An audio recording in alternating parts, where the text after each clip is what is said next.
हम इस भौतिक संसार से छुटकारा पा सकते हैं। नाउ ये तो बात हुई निसंग की। अब यहाँ कह रहे हैं कि भगवत गीता में भगवान कृष्ण की महानता का यशोगान है। उनकी महानता क्या है समझिए,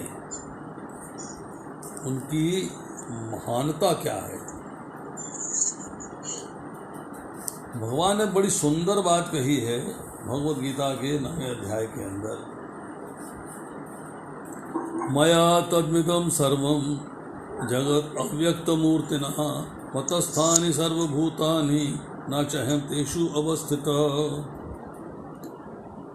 ये संपूर्ण जगत मेरे अव्यक्त रूप द्वारा व्याप्त है और समस्त जीव मुझ में हैं, किंतु मैं उनमें नहीं हूँ। समस्त जीव मुझ में हैं, भगवान कह रहे हैं समस्त जीव जो है मुझ में हैं, किंतु मैं उनमें नहीं हूँ। बड़ी कंफ्यूजिंग स्टेट है। संपूर्ण जगत मेरे अव्यक्त रूप द्वारा व्याप्त है। अव्यक्त means which is not visible, जो आपकी इंद्रियों के चिंतन से परे है, जिसको आपकी इंद्रियां नहीं देख सकती, उस अव्यक्त रूप की चर्चा हो गई।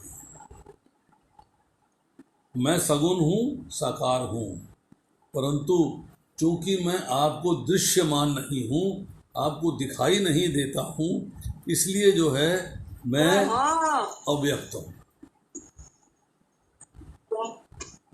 इसलिए मैं अव्यक्त हूँ। अब यहाँ सवाल आया कि भगवान अपने ऐश्वर्य की चर्चा कर रहे हैं, उनके ऐश्वर्य की चर्चा हो रही है।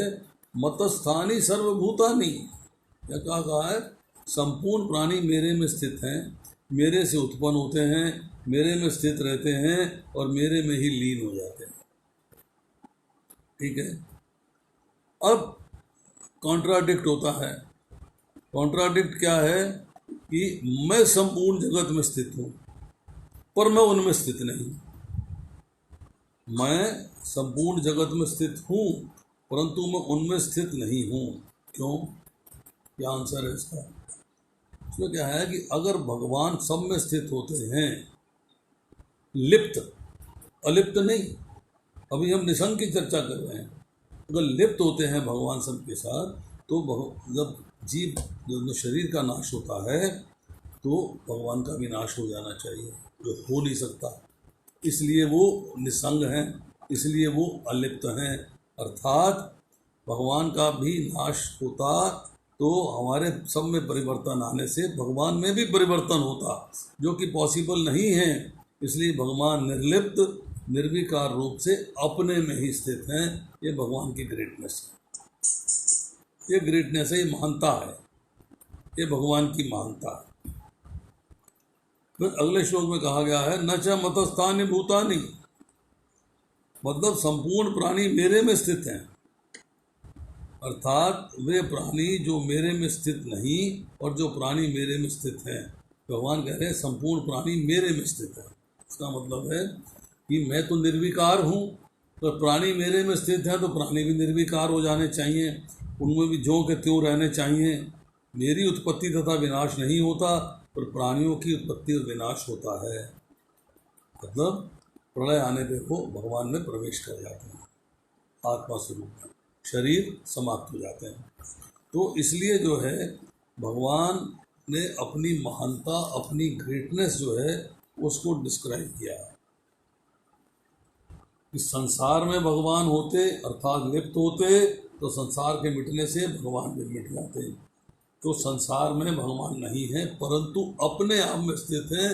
Even then he is present in everybody's heart, तब भी उपस्थित है, वहाँ पर प्रेजेंट है। मतलब आप उनको जो है इग्नोर नहीं कर सकते। अब आती है थोड़ी सी चर्चा, यहाँ पर जो 2 बार लिख रहे हैं कि भागवत में भी इसकी पुष्टि की जा रही है। वेदों की अनेक शाखाएं तथा उपशाखाएं हैं, मतलब वेदों को क्लासिफाई किया जाता है। वेदों में, उपवेदों में, वेदांगों में चर्चा आती है। अब इसमें जो है, जो वेदों के 4 अंश हैं, 4 अंग हैं, ऋग्वेद है, सामवेद है, यजुर्वेद है, अथर्ववेद। अब नटशेल में 1 मिनट के अंदर इसके डिटेल्स थोड़ा सा जानने का प्रयास करते हैं। ऋग्वेद की जिम्मेदारी लगाई गई पैल ऋषि के द्वारा। पैल ऋषि उसका व्याख्यान करेंगे, उसको संकलित करेंगे, उसको बताएंगे। उसकी 5 शाखाएं। सामवेद में जिम्मेदारी लगाई गई जैमिनी ऋषि की, उसमें 12 शाखाएं हैं। यजुर्वेद में जिम्मेदारी लगाई गई वैशंपायन ऋषि की, उसमें 86 शाखाएं हैं। और अथर्ववेद में जिम्मेदारी लगाई गई अंगिरा ऋषि की, जिसमें 9 शाखाएं। और ये सारी की सारी शाखाएं फिर अल्टीमेटली शौनक ऋषि के द्वारा डिस्कस होती हैं। टोटल इसके अंदर जो है 1130 ब्रांचेस हैं, 1130। इसमें ऋग्वेद में है 21, यजुर्वेद में है 100, सामवेद में है 1000, अथर्ववेद में है 9, और हर एक ब्रांच की 4-4 सब डिविजन्स हैं। इतना वास्ट नॉलेज है, इतनी वास्ट नॉलेज है कि आप उसका अंदाज नहीं लगा सकते। अब इसका जो डिस्क्रिप्शन है वो महान भक्तों के द्वारा किया गया है। जब भागवत पढ़ते हैं तो हमें अलग अलग स्थान पर, अलग अलग जगह पे इन महान भक्तों की वाणी से उसका डिस्क्रिप्शन मिलता है। अब फिर प्रभुपाद जी लिखते हैं कि इसका जो गुरुत्तम अंश है, जो सीक्रेट नॉलेज है, कॉन्फिडेंशियल नॉलेज है, वो सुखदेव गोस्वामी ने भागवत में दिया। That has been given by Sukhdev Goswami. But ये जो भागवत है, इसको कहा है सुखदेव गोस्वामी ने। बीच में प्रश्न उत्तर हैं, लोगों की डिस्कशंस हैं, बहुत सारे शिष्यों की, मुनियों की चर्चाएं हैं। और ये भागवत जो है अलग अलग जगह पर, अलग अलग समय पर कही गई है। जैसे कि बद्रिकाश्रम के अंदर जो है सनक आदि मुनियों ने नारद जी को सुनाई। विजयनगर में गोकर्ण ने धुंधकारी को सुनाई। सुखताल में सुखदेव जी ने परीक्षित महाराज को सुनाई। हरिद्वार में मैत्रेय जी ने विदुर जी को सुनाई। नैमिषारण्य में सूत जी ने शौनक आदि 88,000 ऋषियों को सुनाई। फिर सनकादि मुनियों ने भक्ति, ज्ञान और वैराग्य को ऋषिकेश में ज्ञान दिया। उद्धव जी ने गोपियों को सुनाई कुसुम सरोवर पर। और संकर्षण भगवान ने सुनाई है सन्नत कुमार को पाताल लोक में। हरे कृष्णा। तो अलग अलग जगह पर, अलग अलग स्थान पर जो है इसकी चर्चा हुई है। और इसीलिए भागवत जो है उसको अमल पुराण कहा जाता है, सारे ग्रंथों का सार कहा जाता है। सारे ग्रंथों का सार कहा जाता है कि इसके अंदर भगवान कृष्ण की जो लीलाएं हैं, ऐसी लीलाएं किसी और ग्रंथ में, किसी और पुराण में वर्णित नहीं है। मिलेंगी, पद्म पुराण में मिलेंगी, कूर्म पुराण में मिलेंगी, आपको जो है ब्रह्मांड पुराण में मिलेंगी, ब्रह्मवैवर्त पुराण में मिलेंगी, बहुत जगह मिलेंगी। परंतु ऐसा डिटेल्ड, ऐसा अनोखा वर्णन आपको भागवत के सिवाय और कहीं नहीं मिलेगा। अब हमने उपनिषद की चर्चा करी थी। उपनिषदों में भगवान को स्पष्ट रूप से संसारी स्वरूप से पृथक दिखाया गया। भगवान निसंग है, संसारी स्वरूप नहीं। भगवान हमारे समक्ष उपस्थित थे द्वापर युग के अंदर, और अन्य अन्य युगों में भी नराकार रूप धारण किया है, नर का आकार लिया है। परंतु जो तत्व हैं, पृथ्वी जल अग्नि वायु आकाश मन बुद्धि अहंकार, इससे बने हुए नहीं हैं। जन्म कर्म चमे दिव्यम, मतलब उनका जन्म और कर्म दोनों जो है दिव्य हैं, वो इसके बने हुए नहीं हैं। ये बात समझ में आनी चाहिए। अब यहाँ बताए जा रहे हैं उनकी पहचान पूर्णतया आध्यात्मिक होने के कारण उनके रूप, नाम, गुण, साज समान आदि को पदार्थ से पृथक दिखाया गया। They are different from this material nature. Material nature उनके अंडर है। सतोगुण, रजोगुण, तमोगुण उनके अंडर है, गुणों के अधीन वो नहीं हैं। वो गुणों के स्वामी हैं, गुणाधीश हैं, गुणातीत हैं। हम क्या हैं? गुणों के अधीन हैं। तो यहाँ जो है संसारिक स्वरूप से पृथक है। उनके नाम रूप गुण लीला साय सम्मान सारा जो है पृथक है, हम उसको एक समझने की भूल कर बैठेंगे तो हमारी मूर्खता है। तो यही जो है आगे प्रभुपाद जी लिख रहे हैं कि कभी कभी अल्प बुद्धि वाले उनको निराकार मानने का भ्रम कर बैठते हैं। यही भगवान कह रहे हैं, अब जानन्ति मां मूढ़ा मानुषीम तनुमाश्रितम परम भावम जानन्तो मम भूत महेश्वरम। जब मैं मनुष्य रूप में अवतरित होता हूँ तो मूर्ख लोग मेरा उपहास उड़ाते हैं कि मुझ परमेश्वर के दिव्य स्वभाव को नहीं जानते। दे डोंट अंडरस्टैंड कि भगवान की दिव्यता क्या है। भगवान साधारण दिखते हुए भी साधारण नहीं है। He is visibly like us but he is not like us. तो ये बात को समझना है, उसके लिए आपको चाहिए ज्ञान, नॉलेज। और नॉलेज देती है आपके हृदय का शुद्धिकरण। जब तक हृदय शुद्ध नहीं होगा तब तक आप भगवान को समझ नहीं पाएंगे। अब क्या कहते हैं, ज्ञान प्राप्त करने के बाद इसमें जो है जब हम इसके शब्दार्थ पढ़ते हैं तो उसमें पढ़ते हैं कि किस तरीके से हम भगवान को जान सकते हैं। जानने का तरीका क्या है?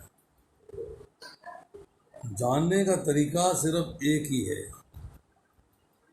वो है भगवान की लीलाओं का वर्णन, भगवान के नाम का जप और भगवान के कार्यकलापों को समझना। जब तक आप जो है भगवान के प्रति आकर्षित नहीं होते, भगवान नाम का जप नहीं करते, तब तक हृदय शुद्ध नहीं होता। जब तक हृदय शुद्ध नहीं होता तब तक ज्ञान की प्राप्ति नहीं होती, बुद्धि दिव्य नहीं होती। जब तक बुद्धि दिव्य नहीं होगी ज्ञान की प्राप्ति नहीं होगी, और जब तक ज्ञान की प्राप्ति नहीं होगी तब तक आप भगवान को समझ नहीं पाएंगे। यही भगवान कहते हैं, भक्त्या माम अभिजानाति, भक्त ही मेरे को जान सकता है। मेरे को जानने के लिए केवल भक्त चाहिए, केवल भक्त। मतलब आपने कहा मैंने ध्यान योग कर लिया, मैंने कर्म योग कर लिया, मैंने ज्ञान योग कर लिया, मैंने सारे योग, हठ योग सब में मैंने ट्राई कर लिया, बट जब तक आप भक्ति के प्लेटफॉर्म पे नहीं आएंगे, भक्ति का मतलब क्या है? भगवान की प्रेममयी सेवा। जब तक आप भगवान की प्रेममयी सेवा के लेवल पर नहीं आएंगे तब तक आप भगवान को समझ नहीं पाएंगे। अब देखिए दूसरे अध्याय के 39वें श्लोक में भगवान कह रहे हैं कि अब मैं तुम्हें निष्काम भाव से कर्म करना बता रहा हूँ। अब मैं तुम्हें निष्काम भाव से कर्म करना बता रहा हूँ, उसे सुनो। यदि तुम ऐसे ज्ञान से कर्म करोगे तो कर्मों के बंधन से छूट जाओगे।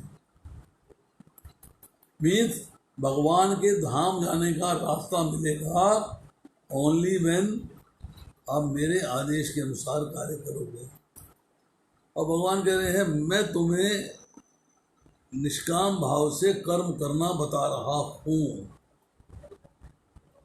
भगवान दिव्य है, भगवान की वाणी दिव्य है।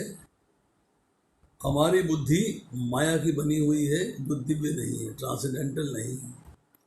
तो हम माया की बनी हुई बुद्धि से भगवान की दिव्य वाणी को कैसे समझ सकते हैं? आप बताइए, इज इट पॉसिबल? हम बोस्ट करते हैं, हम समझ लेंगे जी, हम जानते हैं जी, हम पहचानते हैं जी, हमें ज्ञान मिल जाएगा। कुछ नहीं। आप अपने आप को जितना मर्जी बोस्ट कर लें, आप फिर भी जीरो हो। अब वो भगवान की जो वाणी है उसको समझा कैसे जाएगा? How do you understand that? How is that possible? बताइए। उसका एक ही कंडीशन है, एक ही एलिजिबिलिटी है, एक ही तरीका है, एक ही रास्ता है, ओनली वन पाथ। वो एलिजिबिलिटी क्या है कि आपकी भी बुद्धि दिव्य हो जाए। दिव्य बुद्धि हो गई दिव्य वाणी से दिव्य ज्ञान प्राप्त हो रहा है और दिव्य बुद्धि ने ज्ञान को प्राप्त कर लिया और आप सही मार्ग पे चल दिए। पर आपकी बुद्धि तो दिव्य है नहीं, वो दिव्यता कैसे आएगी? How will you achieve that? तो भगवान जो है उस दिव्यता को प्राप्त करने के लिए कहते हैं तेषाम सतत युक्ता नाम भजताम प्रीति पूर्वकम ददामि बुद्धि योगम तम येन मामुपयांति ते। जो प्रेम पूर्वक मेरी सेवा करने में निरंतर लगे रहते हैं, निरंतर कंटिन्यूअसली सतत कीर्तयन्तो माम, हमेशा मेरा कीर्तन करते रहते हैं, अनन्य चेता सत्यम, जो हमेशा मेरे को अपने स्मरण में रखते हैं, मन मना भव मद्भक्त हो, जो हमेशा अपने मन में मुझे समाये रहते हैं, तस्मात् सर्वेषु कालेषु, जो कि हर काल में हर पल में मेरा चिंतन करते हैं। मतलब भगवान की प्रेममयी सेवा, प्रेममयी प्रीति पूर्वक प्रेम से भगवान की सेवा कर ली। सेवा में श्रवणम कीर्तनम विष्णु स्मरणम पाद सेवनम अर्चनम वंदनम दाख्यम आत्मनिवेदनम, ये सारे के सारे जो है नियमों का आप पालन करते हो। किसी एक का मुख्य करते हो, बाकी का कौन करते हो? मतलब आपने उसको 100% अचीव करना है। जब आप भगवान की प्रेममयी सेवा में निरंतर लगे रहते हो, निरंतर भगवान का स्मरण रहता है, हर मोमेंट हर पल हर क्षण भगवान का स्मरण रहता है, तब भगवान कहते हैं तब मैं उन्हें दिव्य बुद्धि प्रदान करता हूँ। आप अपनी बुद्धि दिव्य नहीं बना सकते, वो भगवान की कृपा से आनी है। आपके बस की बात नहीं है। आपके बस की बात क्या है? एलिजिबिलिटी के लिए प्रयास करना। आप योग्यता प्राप्त करने के लिए प्रयास करिए। जब आप प्रयास करेंगे, जब आप कोशिश करेंगे, जब आप मेहनत करेंगे, तो भगवान प्रसन्न होकर आपकी बुद्धि को दिव्य बना देंगे। जब बुद्धि दिव्य हो जाएगी तो ऑटोमेटिकली आपको भगवान द्वारा दिया गया ज्ञान समझ में आना शुरू हो जाएगा। आपकी नॉलेज में वो बात आती जाएगी, पढ़ती जाएगी, समझ में आती जाएगी। जब समझ में आ जाएगी तो फिर पता लगेगा भाई मैं जो अभी तक कर रहा था सारा गलत ही था। सीखा तो मैंने अब है, अब तक तो मैं अंधकार में था, आज मैं रोशनी में आया हूँ। आज मुझे समझ में आ रहा है कि क्या करनी है, क्या अकरनी है, क्या कर्तव्य है, क्या अकर्तव्य है, क्या सत्य है, क्या असत्य है, क्या सार है, क्या निसार है। मतलब आप एक एक करके जब आपकी बुद्धि जो है उसमें विवेक जागृत हो जाएगा, you will be able to discriminate. बुद्धि का कार्य क्या है? बुद्धि का कार्य है आर्ट ऑफ डिस्क्रिमिनेशन, और डिस्क्रिमिनेट कर पाना कि what is right and what is wrong, क्या ठीक है और क्या गलत है। जब आप ठीक और गलत में भेद कर पाएंगे, फिर आपकी मर्जी है, आपको स्वतंत्रता मिली है इच्छा करने की। स्वतंत्रता का उपभोग करिए कि आप ठीक मार्ग पे चलें तो आपकी मर्जी है, गलत मार्ग पे चलें तो आपकी मर्जी है। एक है अज्ञानतावश गलत मार्ग में चल रहे हैं, दूसरा है ज्ञानवान हो के गलत मार्ग पे चल रहे हैं। इफेक्ट एक समान है। गलत मार्ग पे चलेंगे तो फल भोगना ही पड़ेगा। पाप का कार्य करेंगे तो आपको फल को तो भोगना ही पड़ेगा, उसके बिना कोई चारा नहीं। नाउ प्रश्न ये आता है, कई बार लोग सवाल करते हैं कि साहब भगवद गीता में और भागवत में क्या अंतर है, क्या फ़र्क है? यहाँ प्रभुपाद ने लिखा है बड़ा स्पष्ट कि भगवद गीता में भगवान कृष्ण की महानता का यशोगान है और भागवत में इसकी पुष्टि की जा रही है, एंडोर्स किया जा रहा है, कंफर्म किया जा रहा है।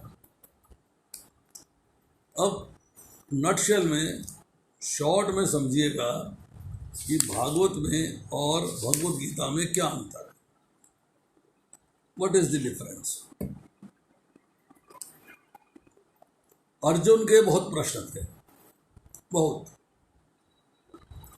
पाप कर्म हो जाएगा, वर्ण व्यवस्था नष्ट हो जाएगी, स्त्रियां दूषित हो जाएंगी, जल देने वाला पिंडदान देने वाला कोई नहीं बचेगा, मतलब पाप के कार्य हो जाएंगे। अगर मैं इन सबको मारूंगा तो पाप का कार्य हो जाएगा। उस प्रश्न के उत्तर में भगवान ने पूरी भगवद गीता करी। अर्जुन प्रश्न पे प्रश्न करते रहे, भगवान उत्तर देते रहे, अर्जुन प्रश्न करते रहे, भगवान उत्तर देते रहे, चर्चा चलती रही। अब भगवान ने देखा भाई बहुत हो गया है, जितने भी इसके अंदर प्रश्न उठ रहे थे मैंने सबका जवाब दे दिया है। अब भगवान उससे कहते हैं देखो कि मैंने तुम्हें गुप्तर ज्ञान बता दिया है, I given you all knowledge. अब इसे पूरी तरह से मनन करो, समझो, सोचो, इसके बारे में एनालाइज करो, विश्लेषण करो, और उसके बाद जो इच्छा चाहे वो करो। प्लीज तुम्हारी फ्री विल में मैं आड़े नहीं आऊँगा। I've given you what is right and what is wrong. I've explained you everything. But now it is for you to decide what to do and what not to do. क्या करना चाहिए, क्या नहीं करना चाहिए, अब ये तुम्हारी अपनी मर्जी है। बात खत्म हो जानी चाहिए थी। Matter is over. भगवान ने उसको कह दिया भाई वो तेरी मर्जी हो तो कर, उसके बाद बात खत्म। पर भगवान कहते हैं कि ऐसा है कि अर्जुन के मन में ये फीलिंग ना आ जाए कि भगवान ने मेरे को त्याग दिया, भगवान ने मुझे डिस्कार्ड कर दिया, जा जो मर्जी कर चल जा, ऐसा नहीं। भगवान फिर कहते हैं in spite of all this मैं तुझे अपना परम आदेश बताता हूँ। I give you my final opinion. Instruction भी है, ओपिनियन भी है। इसलिए बता रहा हूँ कि तुम मेरे अत्यंत प्रिय मित्र हो। You are my most dear friend. अब इसको तुमने सुनना है अपने फायदे के लिए, अपने हित के लिए सुनो। इसमें तुम्हारा फायदा है। तुम्हारा फायदा क्या है? एक तो पापों से मुक्त हो जाना और मेरे धाम आ जाना, तुम्हारा फायदा ये है। तो भगवान ने कहा मन मना मोहम्मद भक्तो मध्याजी माम नमस्कुरु माम वेशस्सी सत्यम ते प्रति जाने प्रियोसी।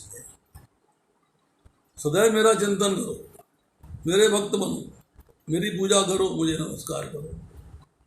इस प्रकार तुम निश्चित रूप से मेरे पास वापस आओगे। तो तुम्हें वचन देता हूँ। फिर कमिटमेंट दे रहे हैं। क्यों कमिटमेंट दे रहे हैं? कि तुम मेरे अत्यंत प्रिय मित्र हो। संबंधी की बात नहीं करी, रिश्ते की बात नहीं करी, शिष्यता की बात नहीं करी। क्या बात करी? कि तुम मेरे अत्यंत प्रिय मित्र हो। नहीं समझ में आया। मन कैसे देना है नहीं पता, भक्त कैसे बनना है नहीं पता, पूजा कैसे करनी है नहीं पता, और नमस्कार कैसे करना है नहीं पता। चलो मैं इन सबको जोड़ के इनका एक निष्कर्ष निकाल देता हूँ, एक समराइज कर देता हूँ। तो भगवान ने समराइज किया, सर्वधर्मान प्रत्यजम मामेकम शरणं व्रज अहम त्वं सर्व पापेभ्यो मोक्षयिष्यामि मा शुचः। कि समस्त प्रकार के धर्म का परित्याग करो। जो तुम कह रहे थे वर्ण व्यवस्था नष्ट हो जाएगी, ये हो जाएगा, वो हो जाएगा, सब छोड़ दो, कुछ नहीं होगा। मैं बैठा हूँ, I will take care, I am there. तो तुझे सब पापों से मुक्त कर दूंगा। जितने भी पापों की बात तेरे मन में आ रही है मुझे मुक्त कर दूंगा। तो कोई धर्म नहीं मीन्स तुम सोचो गृहस्थ धर्म आड़े आ रहा है, राज धर्म आड़े आ रहा है, पति धर्म आड़े आ रहा है, प्रजा धर्म आड़े आ रहा है, कोई धर्म नहीं। एवरीथिंग रेस्ट अपॉन मी। सब मेरे पे आश्रित हैं, मेरी शरण में आ जाओ, everything will go very well. सब चीज़ें ठीक से हो जाएंगी। अब भगवान ने जब इतना कह दिया, फिर करना कैसे है? भक्त बन जा, कैसे बने? नमस्कार कर, कैसे करे? समर्पण कर, कैसे करे? मन में मुझे रख ले, कैसे रख ले? मन मुझे दे दो, कैसे दे दें? मतलब मुझे तरीका समझ में नहीं आ रहा है। तो जीव मात्र को तरीका समझ में नहीं आ रहा है। तो इसके लिए जो है फिर व्यास देव जी ने रचना करी है भागवत पुराण की। कि भक्तों की लीलाएं हैं, भगवान की लीलाएं हैं, भक्तों का भगवान के प्रति समर्पण है, भक्तों का भगवान की प्राप्ति के लिए तपस्या है, भगवान का प्रकट होना है, भक्तों को आशीर्वाद देना है, भक्तों से प्रेम करना है। ये सारी लीलाएं जो हैं ये बता दी। भागवतम पढ़ेंगे आपको जगह जगह भगवान की स्तुतियाँ मिलेंगी। भक्त भगवान की स्तुति कर रहे हैं, भक्त भगवान की स्तुति कर रहे हैं, भक्त भगवान की स्तुति कर रहे हैं। मतलब तरीका बताया गया है कि मन कैसे देना है, तरीका बताया गया है नमस्कार कैसे करना है, तरीका बताया गया है कि भगवान को भक्ति कैसे करनी है, पूजा कैसे करनी है। तो ये सारे के सारे ज्ञान, ये सारी की सारी नॉलेज भक्तों की और भगवान की लीलाओं और कथाओं के माध्यम से भागवत पुराण देता है। अब प्रभुपाद जी, उनका एक ग्रंथ है, किताब है क्वेस्ट फॉर एनलाइटनमेंट, उसके चैप्टर 7 में लिखते हैं कि if you want to know about Krishna, if you want to know about Krishna, the book is Bhagavad Gita. But if you want to develop love for Krishna, the book is Bhagavatam. अगर कृष्ण प्रेम प्राप्त करना है, कृष्ण प्रेम करना है तो भागवतम है। और कृष्ण कौन है ये ज्ञान प्राप्त करना है, तुम कौन हो ये ज्ञान प्राप्त करना है, तुम दोनों का संबंध क्या है ये ज्ञान प्राप्त करना है, उसके लिए बुक है भगवद गीता। भगवद गीता स्कूलिंग है, ये हम स्पिरिचुअल स्कूलिंग में है, आध्यात्मिक कक्षा है, ये आध्यात्मिक ज्ञान की कक्षा है, ये स्पिरिचुअल स्कूलिंग है। तो इस स्कूलिंग के लिए जो प्राइमरी बुक है, स्कूलिंग जो है वो भगवद गीता है। जब व्यक्ति स्कूलिंग पार कर लेता है फिर कॉलेज में जाता है, मीन्स एडवांस स्टडी। तो एडवांस स्टडी है श्रीमद् भागवतम। फिर एडवांस स्टडी भी कर लिया, फिर पोस्ट एडवांस स्टडी करता है, post graduation, PhD, DPhil, MPhil, भौतिक संसार। इसी तरह जब वो स्पिरिचुअल संसार के अंदर अब भागवतम से भी ज़्यादा एडवांस स्टडी करना चाहता है, देन द बुक इज चैतन्य चरितामृत। एक के बाई ग्रेडिंग है। तो प्रभुपाद कहते हैं, अब प्रभुपाद की भागवत पढ़िएगा, बहुत जगह भगवद गीता के कोट्स हैं, जगह जगह भगवद गीता के कोट्स हैं, उपनिषद भी हैं, वेद भी हैं, बहुत सारे ग्रंथ भी हैं, नारद पांचरात्र भी है, बहुत सारी किताबें हैं, परंतु भगवद गीता उसमें मुख्य है कि भगवद गीता का ज्ञान आना आपके लिए ज़रूरी है, क्योंकि तभी आप भगवान को समझ सकते हो। क्योंकि भगवद गीता में बताया गया है कि भगवान के साथ अपने संबंध को कैसे स्थापित करना है, अर्थात भक्ति कैसे करना है। 7वें अध्याय से लेकर 12वें अध्याय तक भक्ति का मर्म बताया गया है कि भक्ति कैसे करें। तो यहाँ पर जो है प्रभुपाद जी ने परपट के अंदर बड़े सुंदर तरीके से कहा है कि वास्तव में परम पुरुष भगवान हैं और परमात्मा तथा निराकार ब्रह्म के रूप में अंशतः ही जाने जा सकते हैं। मतलब कंप्लीट फॉर्म सगुण और साकार तो भगवान कृष्ण हैं, श्याम सुंदर हैं, और जब हम उसको परमात्मा रूप में जानते हैं तो उनका एक अंश है, और जब निराकार अर्थात ब्रह्म के रूप में जानते हैं वो भी उनका अंश है। They are part and parcels of it, they are स्व अंश। आज इतना ही, शेष फिर छोटा प्रपट था। कोई प्रश्न है किसी का? हरे कृष्णा, किसी का प्रश्न है प्लीज आप हैंड रेज कीजिए।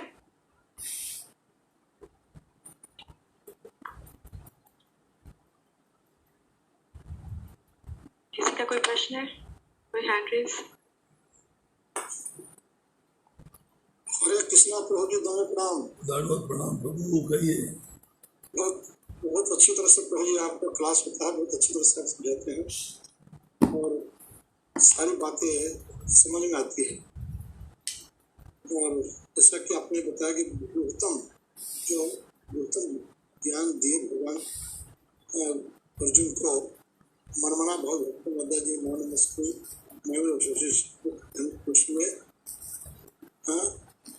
सर्वधर्मान प्रत्यय मान्य कर सुंदर, दो श्लोक तो इसका गौतम में आता है। तो प्रेम ज्ञान फिर इसको कर लेंगे तो हम जो है नमस्कार करेंगे, भगवान को प्रणाम करेंगे, तो हम हृदय भगवान से हमारा संबंध और अच्छा बनेगा और फिर हम अपने कृष्ण प्रेम तो जा सकते हैं।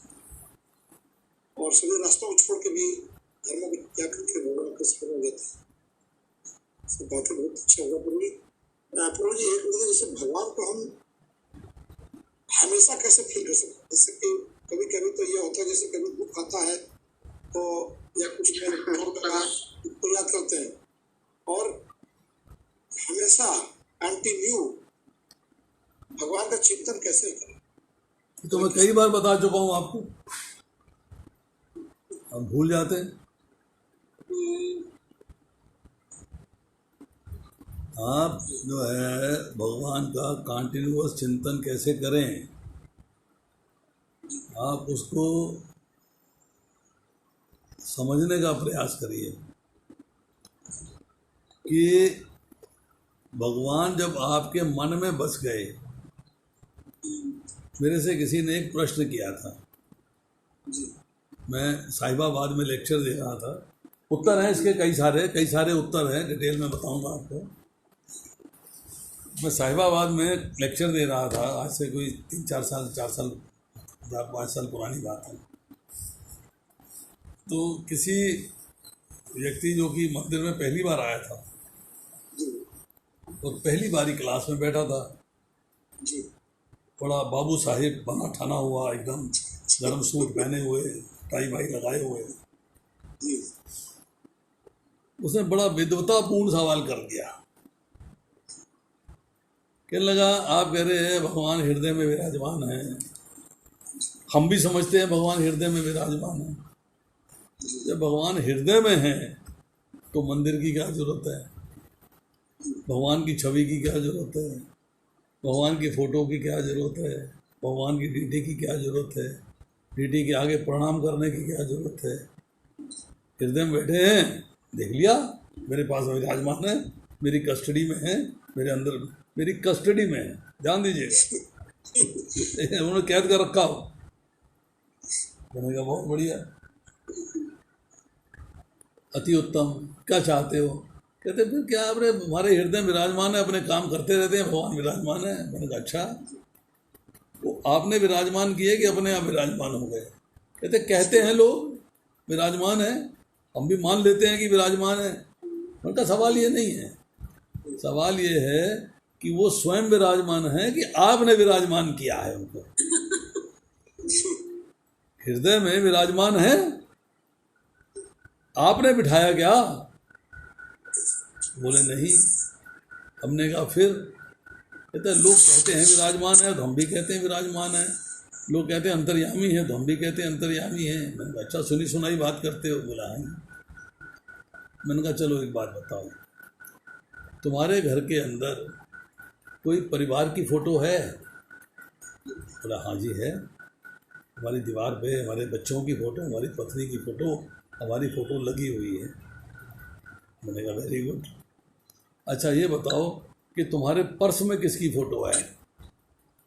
कहता जी पत्नी की फ़ोटो है। मैंने कहा पत्नी से प्रेम करते हो कि नहीं करते हो? कहते जी बहुत प्रेम करता हूँ, पत्नी तो मेरी जान है, उससे तो बड़ा प्रेम है। मैंने कहा जब पत्नी तुम्हारी जान है, पत्नी से प्रेम करते हो, और पत्नी को अपने दिल में रखते हो कि नहीं रखते हो? बोले मेरे दिल में हमेशा समाई रहती है, पत्नी को कभी भूल सकता हूँ, बच्चों को भूल सकता हूँ, मेरे दिल में रहते हैं हर क्षण। मैंने कहा फिर फोटो का ही टांग रखी तूने? जब तेरी पत्नी तेरे दिल में है, तेरे बच्चे तेरे दिल में हैं, फिर घर में फोटो का ही टांग रखी तूने? हटा दे वहां से। What is the need? क्योंकि आंखों से फोटो ही देख पाएगा, आंखों से दिल में पत्नी नहीं देख पाएगा। तू पत्नी को या तो स्पष्टता तेरे सामने बैठी हो तब देख सकता है, खड़ी हो, बैठी हो, कार्य कर रही हो तब देख सकता है, नहीं तो उसकी एब्सेंस में फोटोज में देख लेगा। परंतु हृदय में तेरे पत्नी विराजमान है, तो इन आंखों से देख नहीं सकता। मैंने कहा इसी तरह भगवान हृदय में विराजमान है, तुम्हारी आंखें इतनी अभी पक्की नहीं हुई हैं कि उनको देख सके तुम, तो उनको देखने के लिए उनकी छवि को निहारता है जो फोटो के रूप में, डीटी के रूप में, उनकी दर्शनीय रूप में हमको विराजमान दिखाई देती है। हम उसको देखते हैं, उससे प्रेरणा प्राप्त करते हैं, उससे हमारा भाव जागृत होता है, उससे हमारे भाव का उदय होता है। तो अब आपने भगवान को स्मरण करना है, हर क्षण स्मरण करना है। तो कैसे स्मरण करना है? आपने भगवद गीता कितनी बार पढ़ी है? राधा चितरी प्रभु, सॉरी आपसे प्रश्न कर रहा हूँ, बड़ा ऑकवर्ड सवाल है। तो मेरा आपसे रिक्वेस्ट है कि आप एक बार जो है ना 7वां अध्याय पढ़िएगा दोबारा से, ठीक है? फिर 9वां अध्याय पढ़िए। 7वां अध्याय, हाँ, 9वां अध्याय पढ़िएगा और फिर उसके बाद 10वां अध्याय पढ़िएगा, ठीक है? 10वें अध्याय में जो है अर्जुन ने एक प्रश्न किया है। 10वें अध्याय में अर्जुन जो है एक प्रश्न कर रहा है। यहाँ सवाल आ रहा है, कथम विद्याहम योगी स्वाम सदा परिचिंतन केशु केशु च भावेषु चिंत्यतोऽसि भगवन्मया। हे कृष्ण, हे परम योगी, मैं किस तरह आपका चिंतन करूं? पॉइंट टू बी नोटेड, मैं किस तरह आपका चिंतन करूं और आपको कैसे जानूं? आपका स्मरण किन किन रूपों में किया जा सकता है, ठीक है? भगवान ने कहा कि अब मैं तुमसे अपने मुख्य मुख्य वैभव युक्त रूपों का वर्णन करूंगा, क्योंकि हे अर्जुन, मेरा ऐश्वर्य असीम है। भगवान को प्रत्येक वस्तु में देखो, स्मरण होगा। अभी आप वस्तु को वस्तु समझ रहे हो, उसका ओरिजिन कहाँ है? ये वस्तु भगवान की है, भगवान के द्वारा दी गई है, भगवान के द्वारा बनाई, ये जो उसके पदार्थ जिनसे वस्तु बनी है सब भगवान की संपत्ति है। तो हर चीज़ में भगवान को देखना है। जल भी पीना है ना, तो उसका रस भी भगवान है, स्वाद भी भगवान है। जब ये भगवान कह रहे हैं कि जब तुम मेरे वैभव को देखोगे, मेरे ऑपुलेंसेस को देखोगे, मेरे ऑपुलेंसेस को अंडरस्टैंड करोगे, मेरे ऑपुलेंसेस के बारे में पढ़ोगे, समझोगे, सुनोगे, जब तुम्हारे को हर वस्तु में मैं दिखाई दूंगा, तो मेरा लगातार स्मरण रहेगा। अब भूलोगे नहीं उसको, बिकॉज आपने हर वस्तु में भगवान को देख लिया है। इन एवरीथिंग आप कृष्ण को देख रहे हो। एक बात। दूसरी बात तो हम कई बार बताते हैं, अदिति माता जानती है, उत्तर पता है। माता बच्चे का ध्यान रखती है, परंतु किचन में काम करते हुए भी चिंतन में बच्चा रहता है। जी, कपड़े धो रही है, चिंतन में बच्चा रहता है। इसलिए कि बच्चे के साथ अपने संबंध को समझ रही है कि मेरा पुत्र है या मेरी पुत्री है, संबंध को समझती है। दूसरे के बच्चे के साथ बाहर खेलने भेज दिया, अपने बच्चे का चिंतन करती है, दूसरे बच्चों का चिंतन नहीं करती, क्योंकि संबंध अपने बच्चे के साथ समझा हुआ है। हमने भगवान के साथ अभी तक संबंध को समझा नहीं। जिस दिन भगवान के साथ संबंध को समझ जाएंगे, उस दिन भगवान चिंतन से पार नहीं जाएंगे, चिंतन से बाहर नहीं जाएंगे। अब कोई भी कार्य करिए, चिंतन हमेशा भगवान का रहेगा। ही भगवान कहते हैं, तस्मात् सर्वेषु कालेषु मां मनुस्मर युद्ध चाहे। युद्ध करते हुए मेरा चिंतन नहीं करना है, मतलब कर्तव्य पालन करते हुए मेरा चिंतन नहीं करना है, मेरा चिंतन करते हुए कर्तव्य का पालन करना है। चिंतन प्राइमरी है, कर्तव्य पालन सेकेंडरी है। हम लोग कर्तव्य पालन में लग जाते हैं, भगवान को भूल जाते हैं। ड्यूटीज में लगे, भगवान को भूल गए। भगवान का स्मरण कंटिन्यूअसली, श्रवणम भगवान का स्मरण हो रहा है, कीर्तनम भगवान का स्मरण हो रहा है, विष्णु स्मरणम तो भगवान का स्मरण हो रहा है, अर्चनम तो भगवान का स्मरण हो रहा है, वंदनम तो भगवान का स्मरण हो रहा है, भगवान के बारे में लिख रहे हैं तो भगवान का स्मरण हो रहा है। पर हमारे साथ समस्या क्या है, मन में इतना गंद भर रखा है, जब कर रहे होते हैं तो मन भटकता रहता है, कथा सुन रहे होते हैं तो मन भटकता रहता है। मन की भटकन नहीं रुकती, क्योंकि हमने भगवान के साथ अपने संबंध को अभी तक रियलाइज नहीं किया है, समझा नहीं है। जिस दिन समझ जाएंगे भगवान के साथ अपने संबंध को, उस दिन जो है आपको पता लगेगा कि yes, now Krishna is the supreme, और मेरा प्रथम ड्यूटी कृष्ण के प्रति है, उसके बाद मेरी ड्यूटी बाकी सब कार्यों के प्रति है। ये बात समझ लीजिए। यस माता जी। थैंक यू प्रभु जी, बहुत अच्छा। वीना जी बताइए। ठीक है प्रभु जी, बहुत अच्छी तरह से समझे कि और किसी का? आपको प्रोसेस है। हाँ वीना जी बताइए। रोहिणी माता आज रिकॉर्डिंग हुई नहीं? हरे कृष्णा प्रभु जी। हरे कृष्णा माता जी बताइए। प्रभु जी, कई बार ना हम चाहते तो हैं कि हम निरंतर भगवान का स्मरण करें, मगर समटाइम्स व्हाट हैपेंस ना, कुछ जिंदगी में कभी कभी ऐसे फेस आते हैं, या तो हमारे बहुत रिलेटिव्स आने लग जाते हैं या फ्रेंड्स आ जाते हैं, तो हम थोड़े से डिस्ट्रैक्ट हो जाते हैं या बहुत ज्यादा कंफर्टेबल जोन में आ जाते हैं। तो हमारी intensity of love towards Krishna तभी बढ़ती है जब हमारी जिंदगी में थोड़े थोड़े मिजरीज आती रहे, दुख आते रहे, तो उससे इंटेंसिटी बढ़ती है। जहाँ हम बहुत ज्यादा कंफर्टेबल जोन में चले जाते हैं तो थोड़ा सा इंटेंसिटी कम हो जाती है कृष्ण के लिए। ऐसा है, कहा गया कोशिश है, करते हैं हम कि उस ट्रैक पे फिर से आ जाए, और रियलाइज भी करते हैं कि 2-4 दिन हमारी भक्ति अच्छी नहीं हो रही है। दुख में सुमिरन सम करे, सुख में करे न कोई। हाँ सुना है ना। तो हम लोग भगवान को स्मरण तब करते हैं जब दुख होता है, तो तो कोशिश करते हैं हमें जो क्या सुख होता में है, इस तरह सुमिरन से- करे तो दुख काहे को होए। तो हमें सुख में भी भगवान को याद करना चाहिए। तो इसलिए जगह जगह कहा गया है कि परिस्थिति अनुकूल हो या परिस्थिति प्रतिकूल हो, भगवान आपके मन से उतरने नहीं चाहिए। हमारे साथ क्या होता है कि परिस्थिति अनुकूल होती है तो हमारी स्मरण में हम आ जाते हैं, मैंने किया, मेरी वजह से हुआ, मैं करता हूँ। तो जब प्रतिकूल आ जाती है, भगवान ने ऐसा कर दिया, बड़ा बड़े मेरे पे कोई दया नहीं करते हैं, कोई कृपालु नहीं है, मेरे को इतना दारुण दुख दे दिया है, इतना कष्ट दे दिया है, इतनी तकलीफ दे दी है, तो भगवान का स्मरण होता है। हम अपने को भूल के जब सब कुछ भगवान का मान लेंगे, छठे अध्याय के अंदर जो है यही चर्चा कही जा रही है। आप देखिए, हम आपको पढ़ के सुनाते हैं।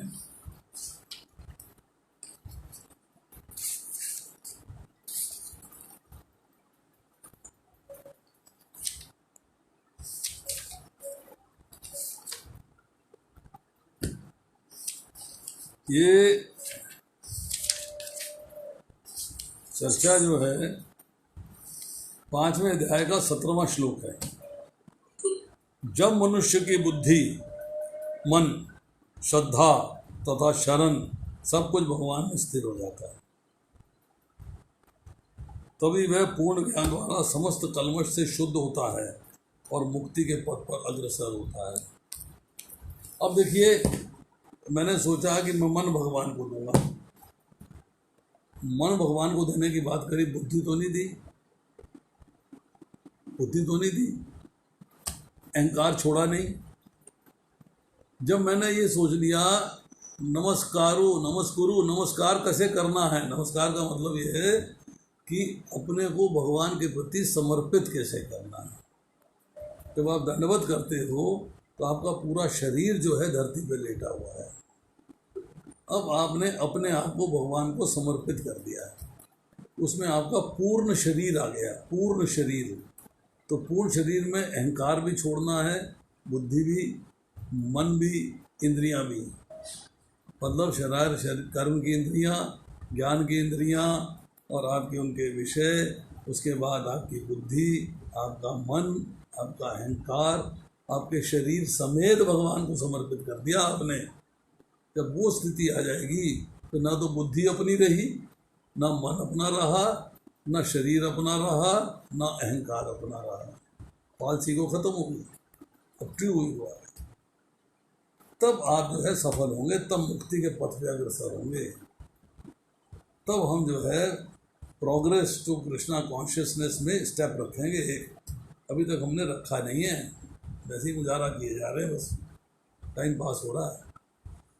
एक एक श्लोक को जब ध्यानपूर्वक पढ़ेंगे, चाहे भागवत का हो चाहे भगवद गीता का हो, आप उससे जो है ज्ञान की प्राप्ति होगी कि how to live in this world, इस संसार में कैसे रहना है, कैसे जीवन यापन करना है, कैसे भगवान का स्मरण करना है, कैसे भगवान को समर्पित करना है। Then you will learn each and everything, then you will enjoy living. सिद्ध में और साधक में क्या अंतर है कि साधक में अभी भी डिज़ायर्स हैं और सिद्ध में डिज़ायर्स नहीं हैं। सिद्ध में डिज़ायर्स फिनिश हो चुकी हैं। और यही बात जो है भगवान जो है जब भगवद गीता पढ़ते हैं और दूसरा अध्याय पढ़ते हैं हम इसके अंदर, तो दूसरे अध्याय में जो 70वां श्लोक है उसमें इच्छाओं की चर्चा आ रही है कि जो पुरुष समुद्र में निरंतर प्रवेश करती रहने वाली नदियों के समान इच्छाओं के निरंतर प्रवाह से विचलित नहीं होता। डिज़ायर्स आती रहती हैं, डिस्टर्ब नहीं कर रही हैं, नॉट डिस्ट्रैक्टिंग, सदैव स्थिर रहता है, हमेशा बैलेंस्ड रहता है, वही शांति प्राप्त कर सकता है। बट ऐसे व्यक्ति को शांति नहीं मिलेगी जो इच्छाओं को तुष्ट करने का प्रयास करे। मतलब इच्छाएं आ रही हैं, आपको तुष्ट करने का प्रयास नहीं करना चाहिए। साधक हो गए। अब सिचुएशन नंबर 2, जिस व्यक्ति ने इंद्र तृप्ति की समस्त इच्छाओं का परित्याग कर दिया, इच्छा है ही नहीं, इज नो डिजायर, इच्छाओं से रहित रहता है, ममता त्याग दी है, अहंकार से रहित है, वही वास्तविक शांति प्राप्त कर सकता है, अर्थात धाम जा सकता है, सिद्ध हो गया। भगवद गीता के अंदर सब बातों का उत्तर दिया हुआ है, तो थोड़ी सी मेहनत करके ढूंढना पड़ता है। You have to search. आप भगवद गीता पढ़िए, भागवत पढ़िए और एंजॉय करिए दोनों ग्रंथों को। यू विल रियलाइज कि यस, मज़ा आना शुरू हो गया। मैंने जो लेक्चर दिया था how to read Bhagavad Gita at home, उसके वीडियोस मुझे मिल गए हैं, 3-4 वीडियोस हैं, उनको मैं यूट्यूब में डालूंगा, उसको आप पढ़ सकते हो। एंड इंसिडेंटली कल ही रात मुझे फ़ोन आया है कि जो कमिंग संडे है